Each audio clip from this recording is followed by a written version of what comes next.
Hello and welcome to the studio. Today I want to talk to you about how to box the bottom of a bag, and that just means how to give your bag a nice flat square bottom. So I have a few little examples here for you. This big tote bag, this is called Project Double Zip, and you can see that it has a nice wide flat bottom, and this particular bag was constructed with a seam that runs the length of the bottom of the bag. This little project is called the Easy Drawstring Bag. Again, a nice square flat bottom.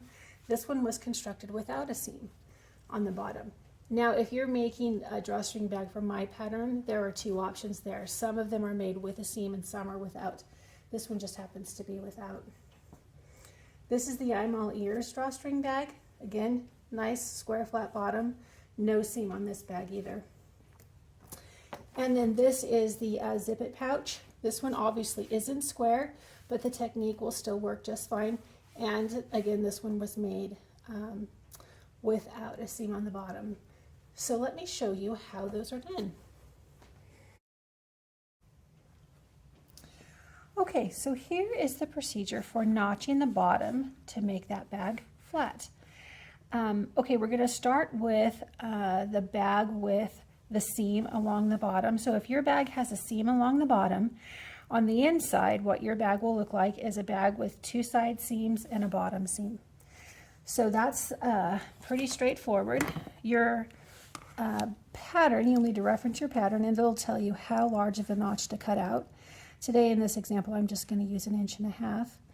So if it's 1.5 inches here, we're going to line up the 1.5 inches on the side and on the bottom, and then just cut that out. And now you've got this little square notch here. If you are not quite as confident and you don't want to use your rotary cutter to do that, you can line it up 1.5 inches and then just mark it. And then you can come back with a pair of scissors and trim that out. Okay, so once you've cut it, now you need to sew it. So we'll call this side A and this side B. Can you see that okay? We'll call this side A and this side B. So now it's just a matter of opening this up and bringing A and B together. And you'll line up those seams. I like to put one left and one right.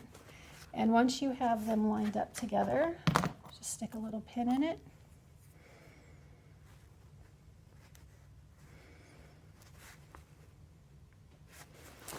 And now you'll just take this over to the sewing machine and you'll sew 1/4 inch seam right across here.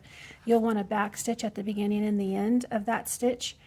And also I like to actually put a double stitch here just because this is going to be a pressure point for your bag. Lots going to happen there. So just to make it extra sturdy, I put 2 stitches there. So that's how you'll notch the bottom if you have a seam.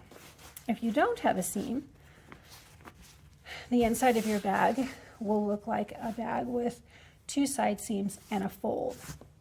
So in that situation, with a 1.5 inch notch, you'll line the 1.5 inch up with the side where the seam allowance is, but now there's no seam allowance down here and we need to take that into account.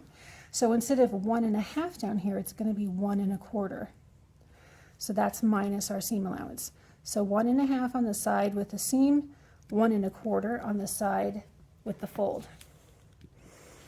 And then you'll just slip in here, cut that notch out. Do the same thing on the other side. Now again, you're going to bring A to B. Here with this fold, I like to just sort of crease it so that it's really prominent and easy to see, because that seam and the fold are now what you're going to line up together. Stick a little pin in it. And now this will go to your sewing machine. And you will sew your seam right across here. Back stitch on both ends and double stitch it if you want. And so when you're done, you'll end up with something that looks like this. You'll have these 2 seams along the side here. And now when you flip this thing right side out, you have these two beautiful flat corners that make the bottom of your bag. And it is really that simple. Hope that was helpful.